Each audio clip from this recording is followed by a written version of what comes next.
Solubility curves, very easy to understand. If you don't listen to them, you'll have no clue what's going on. So just listen carefully. You guys are really good at that, and let's follow along. First and foremost, you need to know what this line represents. Okay? So on the solubility curve, anytime you're looking at a new graph, you want to look first at the x and the y. So down here, what do I see? Temperature. Temperature, easy enough. We know affecting temperature matters, right? Yeah. And then over here we have what? Solubility. So that means that this line, as it goes up, means that solubility is going Up. So if I look here, I see temperature, as I move to the right, temperature is going Up. and solubility is going. Up. Therefore, what would you consider this is? The middle ground? No, I would say, what chemical is it? Is it a solid, liquid, or a gas? Solid. Solid? I know it's a solid. Because I that's know salt. you all should know it's a solid too. Because look what's happening here.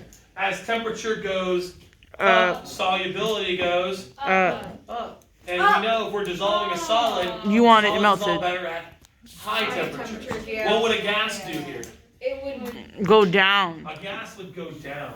Does that track? Does that make sense? Yeah. Yeah. Gases want to be cold, so they'll have more solubility at the low temperatures. The solid here will have more solubility at higher temperatures. Yeah. We cool with that? Okay, next up, I need you to understand this. Everything on this line is saturated. This is the saturation line here.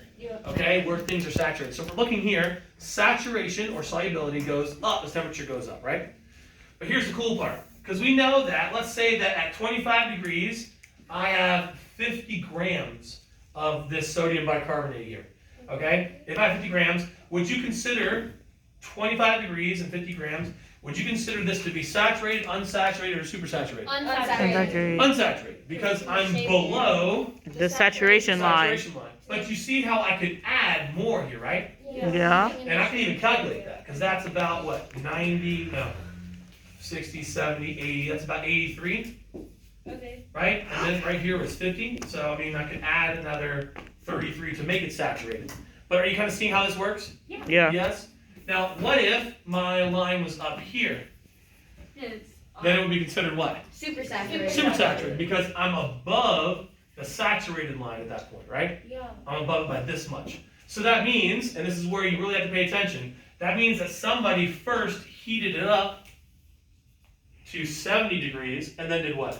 Cooled it back down. Cool it back down after mixing it in. Is this tracking and making sense? Yes. That's how you make it super saturated? Yep. I see some confused faces, but I feel like okay. But I please ask a question. So is everybody cool with where we get these ideas from? She's standing on your bar. Although I don't know if you can see it or if Again, it's I'm just putting that here. It's just a giant glare. I did nothing. Okay, all right. Huge glare.